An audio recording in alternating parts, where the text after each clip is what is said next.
Assalamualaikum warahmatullahi wabarakatuh. Hello everyone, I'm Ermanda Diana Tavia dari semester 4 Program Pendidikan Bahasa Inggris. Di sini saya akan menjelaskan tentang definisi morfem.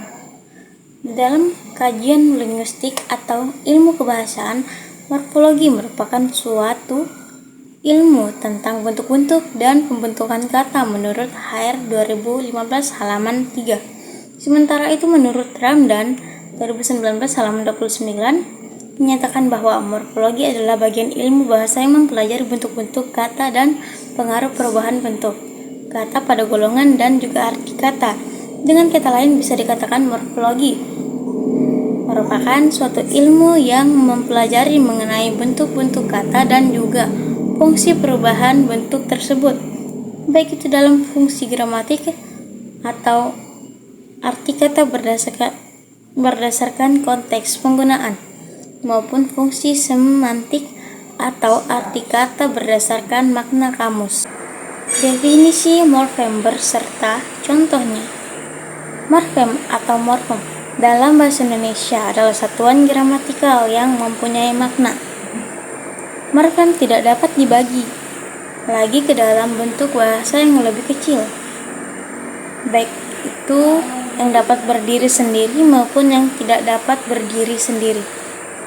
Contohnya, unbreakable terdiri dari 3 morfem, yaitu un, break, able.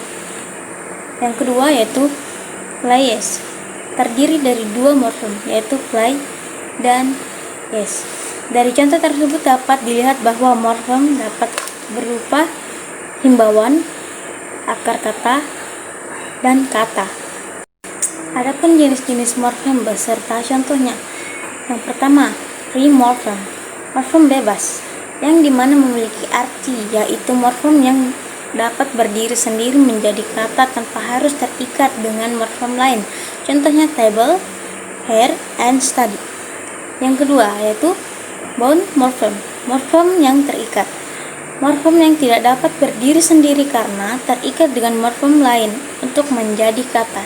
Contohnya imbuhan, bis, nen, er, es, eng, dan lain-lain. Contoh katanya disappointed, agreement, and tower. Next, kita akan membahas definisi inflectional and derivational morphem beserta contohnya. Yang pertama, inflectional morphem atau morphem inflective merupakan morfem yang tidak menyebabkan perubahan belas kata dan makna kata, tetapi morfem ini mempengaruhi jumlah, pluralitas, dan bentuk kata tense. Jadi morfem ini berfungsi untuk menunjukkan apakah suatu kata bersifat singular atau plural, apakah suatu kalimat tertentu berbentuk lampau verb atau bukan, dan apakah suatu kata tertentu merupakan bentuk perbandingan atau kepemilikan. Intinya morfem tidak mengubah makna, jadi hanya untuk mengidentifikasi gramatikal. Selain itu, morfem ini tidak dapat berfungsi untuk menghasilkan kata baru atau membentuk kata dengan gramatik yang berbeda dari kata sebelumnya. Adapun contohnya, orange, color, dance, reading, taken.